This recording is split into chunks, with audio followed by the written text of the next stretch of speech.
Who ever thought I'd get pissed off at the Girl Scouts? I get pissed off at a lot of people in a lot of groups, but the Girl Scouts? What did they do to warrant my rage and the rage of Megyn Kelly and others? Well, you're going to find out. It has to do with Justice Barrett. I'm going to still buy Girl Scout cookies, but it's going to leave a bitter taste in my mouth, and you'll hear why on The Dirt Show. I don't know why I'm so pissed off at the Girl Scouts for having rescinded their tweet congratulating Justice Amy Coney Barrett for being the fifth woman to be appointed to the United States Supreme Court. I have to tell you, it really, really, really gets me angry. I think because it's a reflection of the times and the fact that we can't even congratulate a woman for having been appointed to the Supreme Court. Do we forget that it was only in the last years that we had our first woman on the United States Supreme Court? We went through how many years of American history with an all-male, all-white Supreme Court? It's just appalling to me that the pushback that the Girl Scouts got. What did they do after all? They tweeted a picture of the five women who have been on the United States Supreme Court. Justice Ginsburg, Justice Kagan, the others, three of them are liberals, two of them are conservatives.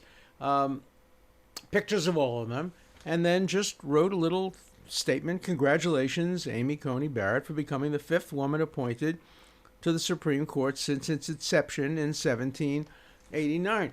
Nothing political about that. They didn't say we're so thrilled that she was appointed because she's a conservative and because she was appointed by President Trump. They would have done the same thing no matter who the person was. Indeed, they did do similar things in the past to elevate the status of women, Hillary Clinton and others. But when they did this, the pushback was unbelievable. People threatened to stop buying Girl Scout cookies. One guy said, I have to figure out how to make my own cookies. I'm no longer going to buy cookies anymore from the Girl Scouts. Why are they doing this? Representative Ayanna Presley, who represents the district I spent my life in Cambridge, Massachusetts, said, what kind of a patch does one earn for uplifting a woman who is the antithesis of justice? First of all, nobody's uplifting anybody. They're just congratulating her for being the fifth justice in the Supreme Court. And second, what do we know about her being the antithesis of justice? She hasn't even decided a single case as a justice.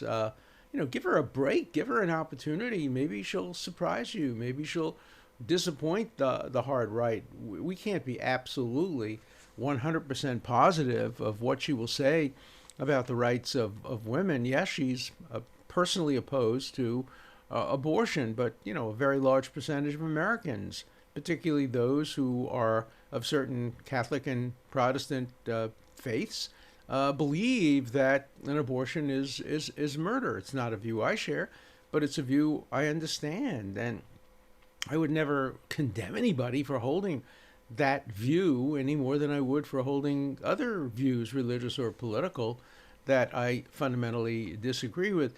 The question is, how do you respond to disagreement? And the idea that the Girl Scouts rescinded the tweet, took it down. I think Megyn Kelly, who was a guest on this show, and as you know, I agree with many of the things, but not all of the things. She's to my right and more conservative than I am. Here's what she said. This is pathetic. It's not partisan to generically congratulate the fifth woman ever to join the high court. It's patriotic. Taking your tweet down is partisan, however, and a real disappointment. She's 100% right. Look, I was a Boy Scout. I was a Cub Scout, Pack 453. My father was the den master. I love the Scouts. They taught patriotism. They taught. I learned how to make knots, and I got some of the patches. It was great to be a Boy Scout. a lot of our friends were Girl Scouts. And brownies, all of that. It was part of growing up. The Girl Scouts have an absolute right. Sure, it's identity politics. Why are they congratulating only women? We can have that argument. But they are the Girl Scouts. They are supposed to focus on the achievements of women. And what the critics don't understand is that what they're arguing for is the most anti-feminist view imaginable. What they're saying is women can be praised for their accomplishments only if they fit a certain mold. Conservative women don't count as women for purposes of achievement. We only count liberal women who support our views. Again, it so generalizes. If you want to elevate women, you have to make it clear that every woman has the right to choose her own politics. Every woman has the right to choose her own religion, her own ideology. The USA Today had an article in which they said that after it was taken down, conservative supporters of Barrett, here's what it says. The retreat by the Girl Scouts was quickly assailed by many of Barrett's conservative supporters. Well, I'm not one of Barrett's conservative supporters. I was opposed to that nomination going forward. I think the Democrats had a nomination, Merrick Garland, stolen from them by a made-up principle that said you don't confirm a nominee during the last year of a president's term. Senator Graham said, quote my words, and I did. I quoted his words. I took them seriously. And so I was opposed to the nomination going forward. Once the nomination went forward, I think it's hard to oppose on the merits. Justice Barrett, she was highly qualified, extraordinarily qualified, about as qualified as Merrick Garland. I don't know how I would have voted as a senator. I know I would have voted against bringing the nomination forward. I would have joined two Republican senators, Collins and Murkowski from Alaska, Collins from Maine, in opposing the nomination going forward. But I don't know whether I would have done what Senator Collins did, and that is oppose the nomination after that vote was lost, or would have joined Senator Murkowski and saying, look, we lost the procedural issue. They never should have had this nomination, but I can't take it out on Justice Barrett. She is highly qualified, even though I disagree with her positions on a range of issues. I don't know how I would have voted, but it would not be unthinkable to vote for the nomination in the same way that many conservative senators, Senator Graham himself, voted for the nomination of all the liberal justices, the women, Justice Ginsburg and others, and you fight your battles. The battle over this nomination was largely a battle over principle.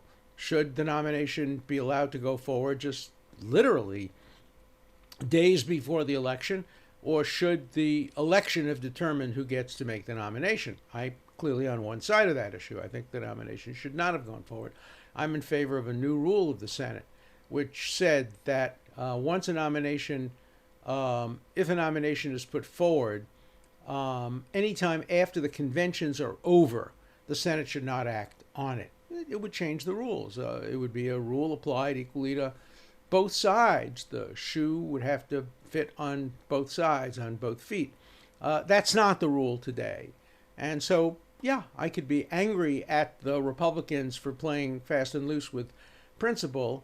And I certainly myself, if I were a president, wouldn't have nominated Justice Barrett. She's not a nominee who fills my criteria ideologically, jurisprudentially, but I wasn't elected president. Trump was elected president.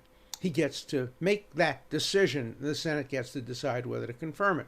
What the Senate's rules should be, what their criteria should be, are up for dispute. I began writing about this in the 1970s. I wrote a piece in the New York Times saying the Senate need not give the president a partisan victory. If the president picked somebody on partisan grounds, the Senate has the right to oppose it on partisan grounds. That's a debate that's going to go forward. We've changed the practice. Generally, presidents were given deference on who they nominated to the Supreme Court, even by senators who disagreed with the politics or ideology of the nominees. Now that seems to have changed, and the vote in this case was a very close one, strictly along partisan lines, except for the two and the one who held out. Senator Collins was the only senator to vote against the nomination from the Republican side. So we've politicized the Supreme Court, and we're going to see more of that going forward when, depending on who is president, depending on who controls the Senate, we're probably going to see repeats of this. If not in the next 4 years, in 8 years, in 12 years, we're going to see efforts to get court packing. Some of the same people, the same Congress people who demanded that the Girl Scouts take down the tweet are going to also demand court packing. We'll fight those battles, but I just want to get back to common decency and our ability to talk to each other and our ability to agree to disagree without being disagreeable. That lost when the Girl Scouts changed their view. They're never again going to congratulate anybody who has any kind of partisan contact at all. They're going to now stay away from that because they're the big losers. They lost among some people when they put the tweet up. And then they lost among, I think, many more people when they took the tweet down. So my view is nothing wrong with putting the tweet up. Nothing wrong with congratulating a woman, if you're the Girl Scouts, for being the 5th person to be nominated to the United States Supreme Court, even if you disagree with their politics. Nothing wrong with congratulating them. Something very wrong with listening to the crowd. And, you don't even know how many people tweeted against them. There could have been hundreds of thousands of people who supported, Girl Scouts who supported the tweet. But when you get a few loudmouth tweeters, it can only be a few dozen, some of them prominent, Amber Tamblyn, the actress, others. Often the squeaky wheel gets the grease, and the Girl Scouts will listen to maybe a much smaller number of tweets. It wasn't a democratic small d decision based on a poll or based on getting input from all of the over 1 million members. It was responding to a few tweets that were angry, but angry tweets are the name of the game today. We're going to see more of that. So, Girl Scouts, I'll still buy your cookies. I love the mint chocolate cookies. I've always bought Girl Scout cookies, but it's going to leave a bitter taste in my mouth when I eat that mint chocolate chip cookie this time. I don't like what you did. I like what you did when you made the congratulations. I don't like what you did when you submitted to pressures to take down the tweet because you thought that would be the nonpartisan thing to do. You were wrong. That was partisan. What you originally did was nonpartisan, but then when you capitulated to pressure, that was partisan.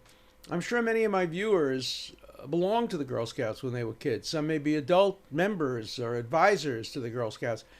I'd be very interested whether you agree with me and Megyn Kelly on the one hand, or with Amber Tamblyn and some of the others, and the Congresswoman from Cambridge.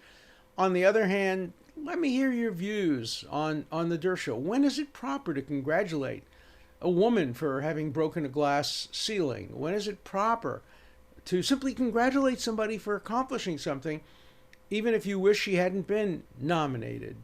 Call me, leave a message on the Dershow. I will respond to your questions. So let's now turn to some questions from listeners and viewers on the Dershow. Our first call is from Frizard in Los Angeles. Question about current events. You are following news. I am sure you know that America is making Israel an Arab country in Middle East, make peace, make deal, all sort of thing. I am wondering what you think is going to be reaction of Iran. Is my country original? I'm sure you can tell from accent. I want to know what you think is going to be the response of Iran Republic to this peace deal between Israel and the country of Middle East. Thank you for taking my question. I hope you have a wonderful day, and Jahbur. Great question. The Persian people, the people who live in Iran, have always been friendly to Jews, have always been friendly to Israel. Under the Shah, there were close relationships between Israel and the country of Iran, but when the Ayatollahs came in, they decided for their own domestic purposes to call Israel the little devil and America the big devil, and they've become antagonistic to Israel and antagonistic to peace. And they're going to be very unhappy with this deal, because part of the reason why the Gulf states have turned to Israel for support is because of Iran, because Iran is obviously in the process of trying to develop a nuclear arsenal. And they know that Israel will never allow that to happen. And Israel might very well work together on intelligence and militarily and economically and strategically and technologically to thwart the Iranian ambition to create a nuclear arsenal. So I think the unhappiest people in the Middle East about this peace process, in addition to a few just anti-Israel and anti-Semitic people who just don't want to see Israel live in peace, the people who are going to be most angry are the Iranian Hezbollah in Lebanon, the Iranian regime in Iran itself, but I suspect not the Iranian people. I think they want a normalization with Israel as well. Justin, in Las Vegas, what's your point? I'm really enjoying your podcast. The question I have is about originalism. I've heard Ted Cruz's description of it and how he values it, and it seems understandable. The question is, for people who have the opinion that originalism is not the purpose of the Supreme Court, what then should be the focus of the rulings of the Supreme Court judges, and how would one evaluate a nominee from their prior history to be suitable or unsuitable to sit on the Supreme Court? So anyway, keep up the great podcast. Thanks. Bye. Thank you so much. Look, we're all originalists in an important sense of that word. We all look to the text of the Constitution. When it says you have to be 35 to be president, there's no disputing that. You can't be 34 and be president. You have to be 35. But as an originalist, I have to ask myself, how did the framers intend words like equal protection of the law, due process of law, cruel and unusual punishment? How did they intend those phrases to be interpreted? Obviously, there's no original understanding or meaning of those terms. They were deliberately put in because they were open-ended and capable of interpretation and construction. And as John Marshall, the first great Chief Justice of the Supreme Court, not the first Chief Justice, but the first great one, said, this is a constitution we're expounding. A document that's intended to last through the ages. And for a document to last through the ages, it has to be relevant. So we have a constitution that is in part a dead constitution that has provisions that are not subject to interpretation other than under the original understanding. And then we have some other provisions that the original understanding was that it would be subject to interpretation over time, that equal protection is a promise, an aspiration that will change. Cruel and unusual punishment. At the time of the framers, we were nailing nails into people's ears and, torturing them because we didn't have prisons. Now we have prisons, and a concept of what is cruel and unusual changes. Unusual by itself suggests a temporal analysis. Unusual today or unusual back in 1793? Obviously, the answer has to be, what is so unusual today? Take the death penalty. We're the only Western democracy that still has the death penalty, and I think one can make the argument. It's an argument I've made. I've seen the opposite argument made, that even though the death penalty is mentioned in the Constitution, it has become anachronistic. It has become unusual. It's always been cruel, but it's now become unusual as well. So I think we have to have a more subtle understanding of what originalism means. It doesn't only mean that we never adapt the open-ended phrases of the Constitution to the new realities. A repeat caller, Harvey from Henderson. Why don't you try and get Tony Bobolinsky as your next guest? A cross-examination from you would certainly reveal truth in fiction. And if this isn't really your area of expertise, I've got several questions I'd sure like to ask. Thank you and have a great day. Bye. Thanks a lot. That's a great idea. I would be happy to have him on the show, and I would cross-examine him very rigorously. And because I thought when I saw him on Tucker Carlson, I thought a lot of his answers were compelling. I thought some of his answers were less compelling, and I would like very much to subject his analysis to cross-examination. So maybe I'll reach out, see if I can find him, and if I can, maybe he'll be a guest on the show. In fact, if you're listening, Tony, please call the show, and you have an invitation from me to come on and express your view. We're not afraid of any views on this show, so call us. Our next caller is from Ohio. Fred? Thank you for what you do. Was listening to episode 37, which was published on the 27th of October. A caller named identifying himself as Devin called in, and about the 17-minute, 54-second mark, the caller says, God has Trump on his side. Your response at about the 19-minute, 59 mark was exactly the opposite, where you interpreted God is on Trump's side. That's not what the caller said. Thanks again for all that you do. I hope this clears things up. Be safe. Bye. Well, thanks for your correction. The point I was really making was to quote Abraham Lincoln, who said the issue is not whether God's on our side, but whether we're on God's side. And so I don't really like invoking God either for a basketball or football team or for a political party. I think God's nonpartisan. Hey, Wally from California, what's your point? Alan, what are your comments on the story about the Malaysian Premier Mahathir Mohamad tweeting that Muslims have a right to kill the French, millions of French, and Twitter declines to delete this post until the French government says, if not, you're an accessory or accomplice to a formal call for murder. And then finally Twitter does delete it, saying that it violates their policy on glorifying violence. What are your comments? I mean, first of all, glorifying violence is a great understatement at a call for murder. And it seems like it's like a declaration of war. Wouldn't that be bad not only for the French, but also for Malaysians and Muslim people who might be seen as murderers now? Anyway, what are your comments on that? And also on the behavior of Twitter, particularly in regards as they censor tweets about wearing masks and stuff like that, but not calls for murder. Thanks. Thanks for a great show. A great question. Really 2 points. One, obviously, nobody can justify anybody, whether you're a prime minister or an imam or a priest or a rabbi or an ordinary lay person calling for murder.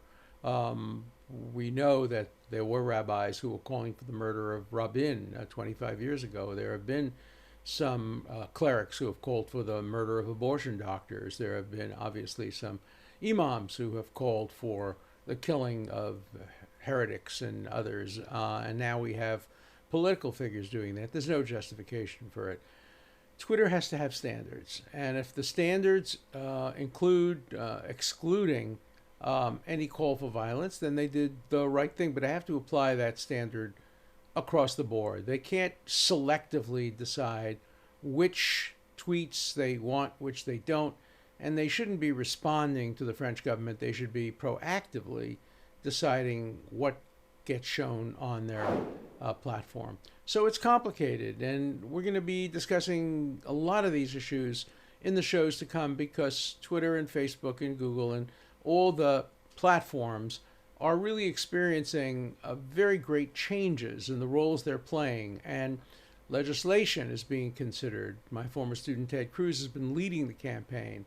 We've invited him to be on the show as well. I hope he'll accept the invitation.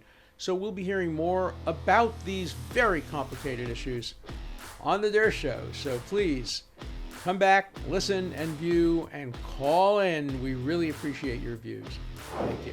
Please call 24/7. The number is 216-710-0050. Keep your comments short and to the point. Again, the number for you to call 24/7 is 216-710-0050. Hard questions, criticisms, everything's fine. Just keep your questions short, and I'll answer them all on the Der Show.